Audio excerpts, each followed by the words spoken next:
అందరికీ జై భీమ్. నేను Rajesh Mahasena. Welcome to Mahasena media. Pithapuram ఘటనలో స్కూల్లో జరిగిన ఘటనలో A1 పవన్ కళ్యాణ్ గారు, A2 రాజేష్ మహాసేన, ఏ 4-5 యూట్యూబ్ ఛానల్కి చెందిన ప్రతినిధులు అక్కడికి వెళ్ళి అడుగుతూ ఉంటే ఆ పిల్లలు ఇక మిగతా మ్యాటర్ అంతా ఏం చెప్పట్లేదు. ఒకటి పవన్ కళ్యాణ్ గారి పేరు చెప్తున్నారు, 2 రాజేష్ మహాసేన పేరు చెప్తున్నారు. మీకు ఒక వాస్తవం చెప్తారండి. ఈ వైసీపీ వాళ్ళ స్ట్రాటజీ ఎలా ఉంటుందంటే, ఐపాక్ వాళ్ళ స్ట్రాటజీ ఎలా ఉంటుందంటే, ఒక నిచ్చెన వేసుకుని పైన డాబా మీద ఉన్న తెలుగుదేశం పార్టీ, జనసేన పార్టీ మీద బురద జల్లేద్దామని ఓ బకెట్ నిండా బురద తీసుకుని వీళ్ళకి కష్టపడి ఒక మెట్టు ఎక్కేస్తారండి పైకి. ఇంకా ఒక్క నిమిషం ఉంటే అది టీడీపీ జనసేన మీద జల్లేద్దాం అనే టైంలో రాజేష్ మహాసేన్ వెళ్ళి ఆ నిచ్చెన కాలెట్టుకుని లాగేస్తాడు. లాగేస్తే ఇలా పైన అక్కడి నుంచి కింద పడతారు.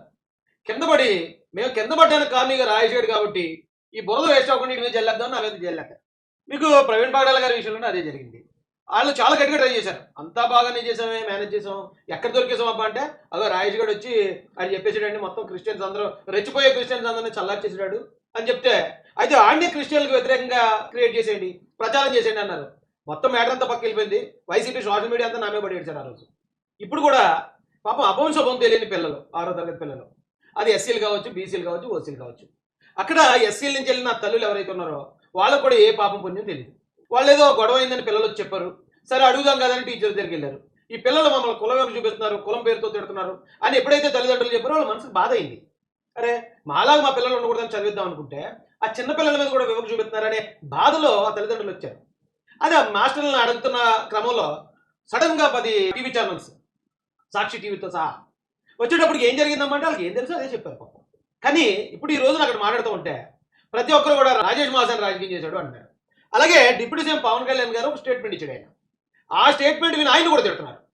అందుకే పవన్ కళ్యాణ్ గారు ఏమన్నారు, నిన్న పిఠాపురంలో కూడా ఏదో గొడవ, ఒక చిన్న విద్యార్థుల మధ్య ఒక చిన్నపాటి గొడవ జరిగితే దాన్ని రాజకీయ నాయకుల లబ్ధి కోసం దాన్ని కుల గొడవలుగా క్రియేట్ చేయడం ప్రారంభించారు. ఇద్దరు బిడ్డలు కొట్టుకుంటారు. నిన్న పిఠాపురంలో కూడా ఏదో గొడవ, ఒక చిన్న ఇద్దరు బిడ్డలు అన్నాడు. అంటే ఎస్సీల్ని బిడ్డలే అన్నాడు ఆయన, ఓసీల్ని బిడ్డలే అన్నాడు.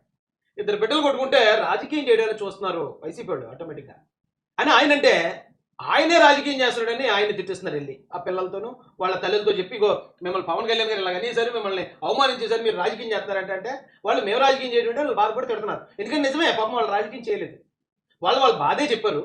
దాన్ని రాజకీయం చేసింది ఎవరో కూడా పాపం వాళ్ళకి తెలియదు, అక్కడ ఉన్న తల్లులకి తెలియదు, ఆ పిల్లలకి తెలియదు. నేను కూడా పోస్ట్ పెట్టాను. ఇది ఎప్పుడండి, 3వ తారీఖు డిసెంబర్. ఇది చూడండి ఇక్కడ 3వ తారీఖు డిసెంబరు 9:24 రాత్రి పెట్టాను. ఏం పెట్టాను, నేను షాక్ అయ్యాను. పిఠాపురం స్కూల్లో కులవివక్షణ వచ్చిన న్యూస్ చూసి అలా ప్రవర్తించిన టీచర్స్పై తక్షణ ఎఫ్ఐఆర్ చేయాల్సిందిగా డిమాండ్ చేయడానికి పిఠాపురం నియోజకవర్గం కొత్తవల్లి పోలీస్ స్టేషన్కి వెళ్ళిన నేను షాక్ అయ్యే నిజాలు తెలిసే నాకు రాష్ట్రమంతా వైరల్ అయిన ఈ సంఘటనపై తమకు ఎలాంటి ఫిర్యాదు అందలేదని కొత్తపల్లి ఎస్ఐ గారు చెప్పారు. పోలీస్ కంప్లైంట్ ఇవ్వకుండా అంత పెద్ద ప్రెస్ మీట్ పెట్టించి ఆ అమాయకులతో మాట్లాడించి దాన్ని ప్రభుత్వానికి అంటగట్టాలనే కుట్ర చేసి వారిని ఆ తల్లిదండ్రులు అనలేదు, ఆ పిల్లలు అనలేదు. వాళ్ళకి తెలియకుండానే వాళ్ళని రాజకీయానికి ఉపయోగించుకున్న దొంగ వెధవని అన్నారు. ఓకే, వదిలిపెట్టినాను, ఇప్పుడు కూడా వదిలిపెట్టినాం అండి. కులవేపు చూపిస్తున్నాడని పిల్లలు ఆరోపించిన హెచ్ఎం గారు కూడా ఎస్సీ మాల అనే వాస్తవం తెలిసింది. ఒక ఎస్సీ మరొక ఎస్సీ మీద వేపు చూపిస్తాడా, ఒక ఎస్సీ మరొక ఎస్సీని కులం పేరుతో దూషిస్తాడా? ఆ రోజు నేను పెట్టింది ఇది. కానీ వైసీపీ తన రాజకీయ సౌలాభం కోసం చేసిన ఈ పనికిమాలిన ప్రచారానికి 2 మాల టీచర్స్ బదిలీ అయిపోయారు. వారి సర్వీస్ మీద బ్లాక్ మార్క్ నిలబడుతుంది. అటు కూడా మాలలే కదా ఉన్నారని వాళ్ళకి మాట్లాడారు. తర్వాత హెచ్ఎం గారు ఎస్సీ మాలని వీడియోలను పిల్లలకు, ఆ పిల్లలతో అబద్ధం చెప్పించిన కొందరు దొంగ వెధవలకు తెలియదు. అబద్ధం చెప్పించిన ఏమండి, అతను ఎవరు అగ్రకులస్తులు అనుకుని దళితుల మధ్య గొడవ పెట్టాలనే ఉద్దేశంతో వైసీపీ తప్పుడు ప్రచారం చేసి అడ్డంగా ఇరుకుంది. ఖచ్చితంగా క్లియర్గా నేను వైసీపీ అని అన్నారు. ఆ పిల్లల్లో, తల్లుల్లో, ఆ చిన్నపిల్లలతో మనం ఏం మాట్లాడతామండి? పిల్లలందరూ గొడవ అంటే వస్తాయి, ఎవడో ఒకటి అలాగే తప్పు ఉంటుంది. అక్కడ తప్పు ఎవరిది ఏంటి అనేది కూడా నాకు తెలుసు, నేను తెలుసుకున్నాను. కానీ ఆ పిల్లల గొడవలో కూడా వాడు తప్పు చేశాడు, వీడు ఒప్పు చేశాడు, వీడు పోటుగాడు, ఈడని చెప్పేసి ఎందుకు అదంతని. అందుకే ఓవరాల్గా ఎవరు దీన్ని కులం గొడవగా ఎవరు అపోహపడద్దు, ఎవరో కూడా ఆందోళన చెందొద్దు అనేది క్లియర్గా నేను మెన్షన్ చేశాను. విషయం తెలియగానే కులాల మధ్య గొడవగా మారకూడదని ముందస్తుగా ఆ టీచర్స్ని బదిలీ చేసి శాంతి భద్రతలను కాపాడిన చంద్రబాబు నాయుడు గారు, లోకేష్ గారు, పవన్ కళ్యాణ్ గారికి మరియు కాకినాడ కలెక్టర్ గారికి హృదయపూర్వక ధన్యవాదాలు. ఇది నేను పెడితే నేను రాజకీయం చేశానని చెప్పి అక్కడున్న పిల్లల్ని, వాళ్ళ తల్లుల్ని, అలాగే ఈ రాష్ట్రంలోని ఎస్సీలందరినీ కూడా డైవర్ట్ చేయడానికి వైసీపీ డైవర్షన్ పాలిటిక్స్ మొదలుపెట్టింది. ఎందుకు, ఆ బురద గవర్నమెంట్ మీద జల్లేద్దాం అనుకున్నారు, కుదరలేదు కదా, సో నా మీద జల్లేస్తుంది. అయితే ఇలాంటి బురదలు ఎన్నో నేను పే చేయడానికి రెడీ. ఇప్పుడు ఇక్కడ ఒకటే గవర్నమెంట్కి బ్యాడ్ రాకుండా అడ్డుపడుతున్నాడు రైట్ అన్నాడు. గవర్నమెంట్ ఒకటే కాదు, అది నా బాధ్యత ఖచ్చితంగా, నేను అధికార ప్రతినిధిగా. రెండోది, నా కులానికి బ్యాడ్ నేమ్ రాకుండా కూడా నేను అడ్డుపడుతున్నాను. ఇక్కడ ప్రతి చిన్నదానికి ఎస్ఏఎస్టీ అంటారు, టీచర్స్ మీద కూడా ఎస్ఏఎస్టీ అంటున్నారు, చిన్నపిల్ల కూడా ఎస్ఏఎస్టీ అంటున్నారు. ఇలా ప్రతిదానికి ఎస్ఐటీ కేసులు పెట్టేస్తారని చెప్పేసి ఇతర సమాజం అంతా ఎస్సీలను చులకనగా చూడకుండా అవమానపడకుండా ఆ ఎస్సీల్లో ఉన్న లీడర్స్ కూడా ఎక్కడన్నా ఒకవేళ పొరపాటు జరిగితే అది కాదని చెప్తారు. ఎస్సీలో కూడా నిజాయితీ పరుల నాయకులు ఎంతోమంది ఉన్నారు, నేను ఒకటే కాదు, ఎంతోమంది ఉన్నారు. సో ఎవరైనా పిల్లలు తెలియక చేసినా వాళ్ళ నాయకులు వాళ్ళని కట్టడి చేస్తారు, వాళ్ళ నాయకులు వాస్తవాలు తెలియజేస్తారు అనేది సమాజం ముందు ఈ కులం గౌరవం పెంచే పాయింటే కదా. అయితే ఓకే, పాయింట్కి వెళ్ళిపోదాం. ఇక రాజకీయ ఈ ఒక్క పోస్టు డిసెంబర్ 3న నేను పెట్టిన పోస్ట్ రాజకీయమా? అసలు ఈ పోస్ట్ ఎందుకు పెట్టాను నేను? ఒకసారి ఈ పోస్ట్ చూడండి. YSR Congress party YSRCP okay, December 1 రాత్రి 7 గంటలకి, డిసెంబర్ 1 రాత్రి 7 గంటలకి ఈ పోస్ట్ పెట్టాను. నేను ఎప్పుడు పెట్టాను? డిసెంబర్ 3 చూపించాను కదా ఇప్పుడే, ఇదిగో డిసెంబర్ 3. అంటే డిసెంబర్ 3ని నేను పోస్ట్ పెడితే అది రాజకీయం అయితే, మరి డిసెంబర్ 1నే పోస్ట్ పెట్టి ఏమవుతుంది? వైసీపీలో చేసిన రాజకీయ విచారమా? ఏమవుతుందిరా? ఇది కదా రాజకీయం. అక్కడ స్థానికంగా గొడవ, పిల్లలు చూసుకున్నారు, తల్లిదండ్రులు వెళ్ళారు, ఆ మాస్టర్లు ఒకవేళ వాళ్ళు ఏదైనా పొరపాటుగా మాట్లాడున్నా అక్కడ శాంతి భద్రతల నిమిత్తం వాళ్ళు ట్రాన్స్ఫర్ చేశారు, అయిపోయింది అక్కడ గొడవ. వీళ్ళు ఏమని పెట్టారు? పిఠాపురంలో దళిత విద్యార్థులపై ఇంగ్లీష్ టీచర్ ఒకరి పని ఇది పర్టికులర్గా చేసి కొత్తపల్లి మండలం ఎండవల్ హై స్కూల్లో దళిత విద్యార్థులు హేళన చేస్తూ మాట్లాడిన ఇంగ్లీష్ టీచర్ శ్రీనుబాబు, దాంతో తల్లిదండ్రులకి చెప్పిన విద్యార్థులు టీచర్ తీరుపై హెచ్ఎం సురేష్ భూషణ్ ఫిర్యాదు చేసిన హెచ్ఎం సరిగా స్పందించకపోవడంతో బయటాయించి, అంటే హెచ్ఎంకి జస్ట్ చెప్తే అతను పట్టించుకోలేదు కాబట్టి బయటాయించారు. కానీ పిల్లలందరూ ఏం చెప్తున్నారు? మా హెచ్ఎం గారు పదే హెచ్ఎం గారు. ఇక్కడ చూడండి ఏమన్నారు? మీ ప్రభుత్వ పాఠశాలల్లో కూడా కులాలను తీసుకొస్తున్నారా? నారా చంద్రబాబు నాయుడు, నారా లోకేష్, పవన్ కళ్యాణ్. ఒక పార్టీ అఫీషియల్ పేజ్ ఇక్కడ జరిగిన విషయాన్ని కులాలను మీరు తీసుకొస్తున్నారని చంద్రబాబు నాయుడు గారికి, లోకేష్ గారికి, పవన్ కళ్యాణ్ గారికి ఆపాదించడం రాజకీయ వ్యభిచారం. ఈ పనికిమాలలో ఇలా పెట్టారు కాబట్టి అసలు ఏంటి వాస్తవం అని వెళ్ళి కనుక్కుని అక్కడ ఏమీ అలా కాదు, అక్కడ జరిగింది వేరు, పిల్లల గొడవది. ఆ పిల్లలు కూడా ఈ రాజకీయం కోసం ఎదుటి మీద దుష్ప్రచారం చేయడం మాట్లాడలేదు, ఆ తల్లులు అలా మాట్లాడలేదు, కానీ వాళ్ళు మాట్లాడిన మాటలు వైసీపీ అలా ఉపయోగించుకుంది అది చెప్పాను నేను. నిజంగానే ఆ పిల్లలకి ఆ తల్లులకి తెలియదు. అది ఎవరో 2-3 వెళ్తారు, ఇక మొత్తం రాజకీయం చేసిన అంతా రాయేషే. ఇక పవన్ కళ్యాణ్ గారు చిన్నపిల్లలు వాడేది ఏం పట్టించుకోకుండా అన్నాడు. కాబట్టి మీరు మాట్లాడండి, మీరు తిట్టండి అంటే, అరే ఇదే మా కష్టం మేము చెప్పుకుంటే, మా పిల్లలు జరిగిన అన్యాయాన్ని మేము చెప్పుకుంటే మమ్మల్ని పవన్ కళ్యాణ్ గారు రాయేష్ ఎలాగ అంటుడా, అయితే మేము వాళ్ళు తిడతాం, వాళ్ళు తిడతాం, పాపం అది తప్పే ఉంది. అయితే వాస్తవాల్లోకి వెళ్దాం. అసలు ఇది చూసాక నాకు నిజంగా షాక్ అయ్యానండి నేను. నిజంగానే ఈ కుర్రోళ్ళు మాట్లాడిన మాటలు చూసినప్పుడు, కొంతమంది వెళ్ళి చేసిన హడావిడి చూసినప్పుడు చాలా బాధగా అనిపించింది నాకైతే. ఫస్ట్ అయితే ఒక తల్లి మాట్లాడుతుంది. ఇది ఎప్పుడు ఇంకా ఈ విషయంలోకి రాజకీయం ఎంటర్ అవ్వకముందు, వైసీపీ వాళ్ళు ఎంటర్ అవ్వకముందు ఆ తల్లి ఒక మీడియా పర్సన్ అడిగిన దానికి సమాధానం చెప్తుంది. ఈ కేసు వేళ క్లోజ్ చేద్దామండి. సార్ మీకు తెలుసా? హెచ్ఎం సార్ అండి. పేరేంటైంది? పేరు తెలియదండి, పేరు అయితే తెలియదండి. ఎలా చెప్పారండి మా హెచ్ఎం గారు. సార్లు అయితే అందరూ మెచ్చలే కానండి, సార్ ఏంటి పిల్లలు మోసం చేసి బాగా చెప్తలేదని బాగా చూస్తారు. ఇద్దరు గురించి మీరు గట్టిగా ఫైట్ చేశారు ఆ రోజు. అంటే ఒక టీచర్, ఇంకొకరు హెడ్ మాస్టర్. హెచ్ఎం సార్ ఒక్కలేని తోటే చేసి, ఇద్దరు కోసం కాదండి, టీచర్ ఏం కాదండి, ఓన్లీ హెచ్ఎం సార్. ఆ హెచ్ఎం సార్ కూడా సరిగ్గా చెప్పట్లేదు, సరిగ్గా చేయట్లేదు అని చెప్పి హెచ్ఎం సార్ మీదే ఫైట్ చేశామని ఒక అమాయకమైన తల్లి వాస్తవం చెప్పింది. హెచ్ఎం గారి మీదే. హెచ్ఎం గారు అస్సిమాల. సో అక్కడ ఆవిడ కుల వివక్ష లేకపోతే మరొకటి ఏం చెప్పలే. ఆ పిల్లలు ఏం చెప్పారో దాని మీద అడగడానికి హెచ్ఎం గారి దగ్గరికి వెళ్ళింది అంతే. ఎవరి మీద ఫైట్ చేసామా ఇద్దరి మీద అంటే కాదు హెచ్ఎం గారు అంతే. ఫస్ట్ ఆవిడ వెళ్ళి చెప్పింది. తర్వాత ఇప్పుడు ఇందాక వైసీపీ పెట్టిన వీడియో ఉంది కదండి, అక్కడది. ఇక్కడ పిల్లలు చూడండి ఏం చెప్తున్నారు. మా ఊరు ఎండపల్లి, నేను ఇలా జడ్పీటీ హెచ్ఎస్ స్కూల్ ఎండపల్లిలో చదువుతున్నాను. నేను 6వ తరగతి చదువుతున్నాను. నా రోల్ నెంబర్ 1. అయితే హెచ్ఎం సార్ కొన్ని రోజుల నుంచి ఇలా నడుపుతున్నారు.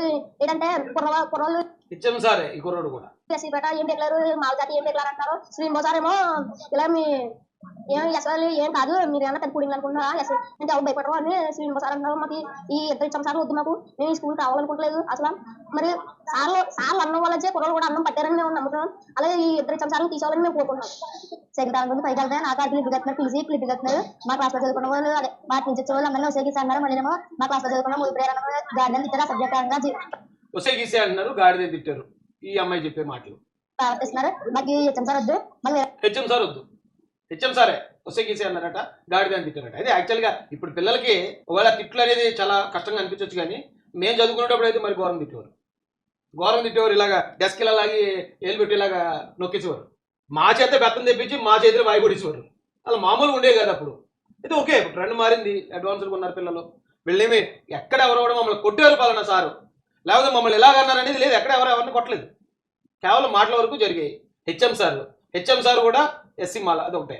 ఏమండి ఒకసారి జాగ్రత్తగా ఆలోచించండి. తెలంగాణ మళ్ళీ ఎస్సీలు వాళ్ళు పెద్ద పుడింగ్లు ఏం చేయలేరు అన్నారు. ఈ గాంధీ పట్టిగానేమో మా క్లాసులో నిన్న ఊళ్ళో పిల్లలు వస్తే సైకిల్ మరి కుట్టారు, మీరు పెద్ద పుడింగ్లు అనుకుంటారు, రెండు పడేసుకోవచ్చని చెప్పి పెద్ద అసభ్యకరంగా ప్రవర్తించారంట. మాదైతే హెచ్ఎం సార్ వద్దు, ఇది మాకు ఈ పోరాటం మాకు క్లాస్ వెళ్ళేటప్పుడు హెచ్ఎం సార్ వద్దంటుంది అమ్మాయి కూడా. బయట పంపించారు. పప్పుకూరలు అక్కడ క్లాస్ లో కూర్చోబెట్టిన ఇద్దరికి తప్పున్నా సరే ఎస్సీ పంపించేసి ఓసీ క్లాస్ లో కూర్చోబెట్టినారు. దాని గురించి మేము వచ్చాం. మేము ఈ పోరాటం మాత్రం ఈ పోరాటం అలా జరుగుతూనే ఉంటుంది. మీరు కొత్త హెచ్ఎం పంపించండి, ఈ పోరాటం మాత్రం అసలు ఆగదు. మాకు హెచ్ఎం సార్ వద్దు. నా పేరు చంద్రబాబు స్కూల్లో ఎదుర్కొన్నా మా హెచ్ఎం సార్ అయితే అసలు బాగుంది. హెచ్ఎం సార్ ఈ అబ్బాయి కూడా హెచ్ఎం సార్ తడవలు ఎదుగుతున్నాయి. మా చెల్లెలైనా ఏది వచ్చేసి మమ్మల్ని పని చేసుకుని మా తల్లిదండ్రులు వస్తే ఏదో పని చేస్తలేదు, మా చుట్టుకల్లో తీసుకెళ్ళిపోండి అన్నారని దాన్ని బట్టి మీరు చర్యలు తీసుకోవాలని ఇలాగా మా కొన్ని రోజుల నుంచి ఇలాగా జరిపిస్తున్నారు. ప్రతిసారి మీ జాతి ఎంతనేట్రా, మీ జాతి అని చెప్తున్నారు. అలాగే చిన్నపిల్లలు ఎస్సీలు, మీ ఎస్సీలు ఏం చేయలేదు, ఎస్సీలు భయపడి రోజులు పోయి ఎస్సీలు ఏమన్నా పెద్ద పుడింగ్లు అనుకున్నారా అని చిన్నపిల్లలు అన్నారట. ఎస్సీలకి భయపడే రోజులు పోయి మేము ఎస్సీలు అన్న పుడింగ్లు అనుకున్నారా అని చిన్నపిల్లలు అన్నారట. అందుకని తిట్టినా మేము కొట్టామని సార్ వాళ్ళు తిడితే వాళ్ళు కుట్టారట. సార్ ముందు అంత కంప్లైంట్ వెళ్ళింది సార్. అప్పుడు సార్ ముందు కంప్లైంట్ వెళ్ళింది. ఇప్పుడు వాళ్ళు తిట్టారు, వాళ్ళు ఎస్సీలు ఏం పేగలేరులే అన్నారట, అందుకని వాళ్ళు కొట్టారట. కొడితే సార్ కంప్లైంట్ వెళ్ళిందండి. ఎస్సీ అన్నవాడు మమ్మల్ని కొట్టుంటే మేము తిరగబడిలో హెచ్ఎంసార్ మమ్మల్ని కొడుతున్నారు. అలాగే ఆ లోన్ నుంచి మమ్మల్ని బయటకు పంపించేస్తున్నారు. అలాగే వచ్చి మా డాడీ కంప్లైంట్ చేసి మా డాడీ తాగి చెప్తున్నాడంట. మా డాడీ తాగబోతా, నువ్వు మీ డాడీ తాగినట్టు నువ్వు తాగితే పెట్టి మీ డాడీ పెద్ద తాగబోతా అని తిరుగుతున్నాడు. అలాగే నేను సిగరెట్ కాలుతున్నాం అన్ని కాలుతామని చెప్పి నేను సిగరెట్లు కాలుతాను అన్ని కాలుతాను అన్నాడు. వాళ్ళ అమ్మగారు ఇలా కొట్టారు. ఇప్పుడు పిల్లలకి ఏదైనా తప్పు చేసినప్పుడు వాళ్ళు భయం చెప్తారు కదా, అలా భయం చెప్పి ఈవేళ వాళ్ళు బలిపశులు అయిపోయారు అనుకున్నారు, వేరే విషయం తర్వాత. అది ఇది మ్యాటర్. ఇప్పుడు దాకా మీరు విన్నారు కదా, ఫస్ట్ ఒక తల్లి చెప్పింది హెచ్ఎం సార్, పిల్లలందరూ చెప్తున్నారు హెచ్ఎం సార్, హెచ్ఎం సారే హెచ్ఎం సారే హెచ్ఎం సార్. ఇప్పుడు దాకా ఇందులో వైసీపీ పెయిడ్ ఆర్టిస్టులు ఎంటర్ అయ్యేదాకా. ఎప్పుడైతే వైసీపీ పెయిడ్ ఆర్టిస్టులు ఎంటర్ అయ్యారో అప్పుడు శ్రీనిబాబు సార్ వచ్చాడు. ఎందుకంటే శ్రీనిబాబు సార్ క్యాస్ట్ కాపు కాబట్టి, అలాగైతేనే ఇది కులవివక్ష అవుతుంది కాబట్టి ఇంటెన్షనల్గా తీసుకొచ్చారు. పిల్లలు కాదు, వైసీపీ వాళ్ళు. పిల్లలు ఏది ఉందో అది చెప్తున్నారు. అయితే దీని వెనకతలు కూడా చాలా ఇది ఉందండి. పిల్లలు చిన్నపిల్లలు వాళ్ళ గొడవలు వస్తాయి, ఎవరు తప్పు కూడా తెలియదు, ఎవరు కాలే మాది కరెక్ట్ అనుకుంటారు, అవతల తప్పు అంటారు. ఆ వయసు పిల్లలు అంతే, వాళ్ళని అక్కడి దగ్గర చూడాలి. డిప్యూటీ సీఎం కూడా అదే అన్నారు. పవన్ కళ్యాణ్ గారు కూడా పిల్లలు కూడా బిడ్డలు కూడా ఆ బిడ్డలు కూడా ఏంటో ఎలా చేస్తున్నారు అన్నారు. అది కూడా తప్పడుతున్నారు వైసీపీలు ఈరోజు. ఇంతంత హడావుడి దీనికి మళ్ళీ పవన్ కళ్యాణ్ గారిని అనేయటం, రాజేష్ మహాసేన ఎస్సీల్లో అని బ్యాట్ చేయాలి. పాప మా తల్లి ఎవరో తిట్టింది నన్ను చెప్తూ కొట్టాలని ఉందని బాధ అనిపించింది నాకు. నేను చేసేది ఏంటి, రఘురామరాజు గారు మా పార్టీ నాయకుడు, ఆయన నాకు ఎంతో క్లోజ్ ఫ్రెండ్, నన్ను ఎంతో గౌరవిస్తాడు ఆయన, నేను ఆయన ఎంతో గౌరవిస్తాను. అలాంటి ఆయన అంబేద్కర్ గారి దీన్ని అన్నాడని ఆయనతోటి నేను కొంచెం విభేదం వచ్చింది. నాకు నేను దూరం అయిపోయింది. నేను దూరంగా ఉన్నాను, ఆ రోజు వ్యతిరేకించాను. నిన్నగా మన గీతాకృష్ణ అనేవాడు కూడా ఎస్సీ కులం గురించి మాట్లాడితే అని ఎక్కడ పెట్టాలి అక్కడ పెట్టాను, మళ్ళీ మాట్లాడితే చూడండి. ఇక జగన్ గారి హయాంలో చెప్పక్కర్లే, దాదాపుగా 20 సార్లు హౌస్ అరెస్ట్ అయ్యాను నేను. ఎస్సీల మీద జరిగే దాళ్ళకి నేను వెళ్ళి పోరాడుతూ ఉంటాను. 22 రోజులు జైల్లో ఉన్నాను, 30 కేసులు పెట్టించుకుని ఇప్పటికీ జైలు తిరుగుతున్నాను. నా మీద రౌడీ షీట్ కూడా పెట్టారు. ఇదంతా జాతి కోసం చేసినప్పుడు ఇలాంటి కొంతమంది అమాయకుల్ని ఇదంతా రాజేష్ చేస్తున్నాడు, రాజేష్ అంతా పార్టీ కోసం చేస్తున్నాడు కాబట్టి మీరు రాజేష్ని తిట్టండి అని అలాంటి అమాయకులతో తిట్టిస్తున్నప్పుడు కొంచెం బాధ అనిపిస్తుంది. కానీ పర్లేదు, ఎందుకంటే యేసుప్రభుని సిలువేసింది కూడా సొంతోళ్లే, అంబేద్కర్ గారిని కోడిగుడ్లు వేసింది కూడా సొంతోళ్లే. వాళ్ళకి తెలియదు ఆ టైంలో. నేను వాళ్ళంత గొప్పడు కాదు, వాళ్ళకి ఎలా జరిగిందంటే సామాన్యుడు నాకు జరగదండి. వేళ కాదు, రేపన్నా మళ్ళీ వాళ్ళకి ఏ సమస్య వచ్చినా అది నిజమైన సమస్య అయితే ఈ రాష్ట్రంలో రాజేష్ మహాజన్ నిలబడే ధైర్యం కన్నా ఇంకోటి ఎవడో నిలబడతాడని నేను అనుకోను. ఎందుకంటే జగన్ లాంటి వాడు శవాలు డోడ్డేలుడు చేస్తున్నప్పుడు ఇప్పుడు ఉన్న వాళ్ళు ఎవరు కనిపించలేదు ఆ రోజు. ఈరోజు కులం గొడవలు పెట్టడానికి ప్రయత్నించే వాళ్ళు ఏ ఒక్కరు కనిపించలేదు ఆ రోజు. ఈ రాష్ట్రంలో అలా ఏదైనా కుల వివక్ష జరిగితే, నిజంగా జరిగితే రాజేష్ అనేవాడు వస్తాడు అనే భయం, అలాంటి వివక్ష చూపించే అహంకారంలో కొద్ది మందిలో ఉంటుంది. అలాగే మా అన్న వస్తాడనే ధైర్యం కొన్ని వేల మంది దళితుల్లో ఉంటుంది. ఇక ఎస్సీ ఓటింగ్ని ప్రభావితం చేయడం, వైసీపీ నుంచి పోతున్న ఎస్సీ ఓటు, పోయిన ఎస్సీ ఓటుని మనం వెనక్కి తీసుకురావాలంటే రాజేష్ అనేవాడు ఉండకూడదు. రాజేష్ అనేవాడిని ఎస్సీ కులంలో డిఫేమ్ చేసేయాలి. చేసేస్తే అప్పుడు మనం ఎన్ని పనులు చేసినా రాజేష్ చెప్పిన వాళ్ళు నమ్మరు. ఇలా ఇంకొక వాస్తవం చెప్తున్నాడు. మొన్న జగన్ గారు 2.5 గంటల ప్రశ్న పెట్టాడు, 10,000 మంది లైక్ చేశారు. 10,000 లైక్లు ఉన్నాయి ఆ వీడియో మీద. జగన్మోహన్ రెడ్డి అఫీషియల్ పేజ్ 20 లక్షల మంది ఉంది దానికి. జస్ట్ సెల్ ఫోన్లో రీల్ చేసుకున్న కావిడ వచ్చి రాజేష్ మాసేనా అన్నాడు అనుకోండి, 15,000 లైక్లు. ఒక గంజాయి అమ్ముకున్న కుర్రాడు వచ్చి రాజేష్ మాసేని ఎంత చూస్తా అన్నాడు అనుకోండి, 20,000 లైక్లు. ఒక ఆర్కెస్ట్రా సింగర్ వచ్చి రాజేష్ సంగతి ఏడు తేల్చాలి కాదు అన్నాడు అనుకోండి, 20,000 లైక్లు. అంటే పాపం వైసీపీ పరిస్థితి ఎలా ఉందంటే, వైసీపీ కార్యకర్తల పరిస్థితి, జగన్ మాట్లాడే జగన్ ఏదో మాట్లాడే ముందు రాజేష్ని ఎవరు తిడుతున్నాడు చూడండి. ఆయన ఆపడరా బాబు, మీకు కాల్ పెట్టుకుంటారు, రాజేష్ని తిట్టండి, రాజేష్ని ఎలాగైనా ఆపడరా బాబు, రే మేమందరికి ఇన్ని లైక్లు కొడతాం అని ఎవరైనా పెట్టినా ఒక రీల్స్ చేసుకుని అమ్మాయి పెట్టి అక్క నువ్వు సూపర్ అక్క మమ్మల్ని కాపాడక్క మా వైసీపీ పార్టీని కాపాడక్క నువ్వే అక్క మా దిక్కు ఇప్పుడు ఏంటి బయటకేమో రప్ప అంటారు లోపలేమో ఇది తప్పు కదండి. చేయండి పర్లేదు నేను పాపులర్ చేయండి. ఎందుకంటే మీరు నన్ను తిట్టే కొద్దీ పార్టీలో నా ఇమేజ్ పెరుగుతుంది. అలాగే కులం తరపున కులానికి బ్యాడ్ నేమ్ రాకుండా ఆ క్రిస్టియానిటీకి బ్యాడ్ నేమ్ రాకుండా రాయేష్ అడ్డుపడ్డాడు. ఎంతమంది తిడుతున్నా చెప్పాల్సింది చెప్తున్నాడని ఇతర కులాలు ఇతర మతాల వాళ్ళు కూడా ఈ కులం మీద గౌరవం పెంచుకుంటారు. ఇది మీరు అర్థం చేసుకోవాల్సిందిగా రిక్వెస్ట్ చేస్తూ ఉంటానండి. జై భీమ్, జై భారత్, జై జవాజన, జై తెలుగుదేశం, జై చంద్రబాబు, జై హింద్.